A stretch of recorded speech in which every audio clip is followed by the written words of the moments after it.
hatuhitaji mvua, tunahitaji maji. So sometimes we confuse rain and water. There is a difference between rain and water.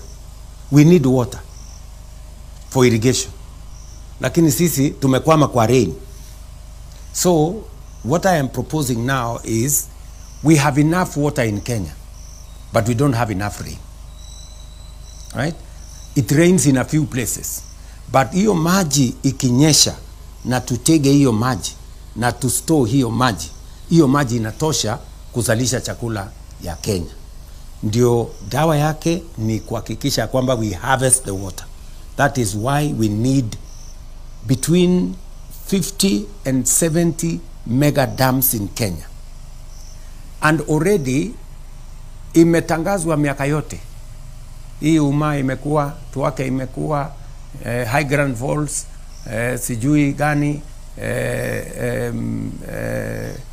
kule Western, Nyanza, we have na tayari wizara ya maji nimewaambia wametengenezea orodha ya ile dam zote zinatakikana. So what am I saying? When the people of Ukambani, watu wa Ukambani wakisema wanahitaji maji, they are right. Yeah?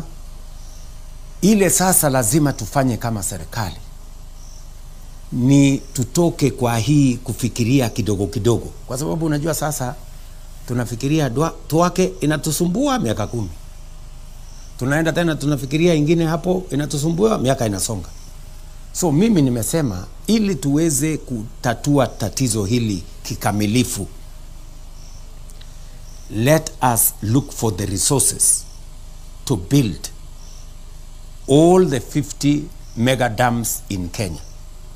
Hiyo itatusaidia namna gani? Itatusaidisha kufikisha maji kwa wananchi, na pia itatusaidia kuhakikisha kwamba tunazalisha chakula through irrigation. Tunaweza kuzalisha ekari ingine 2.5 milioni. Na tukizalisha hiyo chakula kwa ekari 2.5 milioni, hatutakuwa tunaagiza sukari, hatutakuwa tunaagiza mchele, hatutakuwa tunaagiza mahindi. We will be growing it in Kenya. Unanielewa?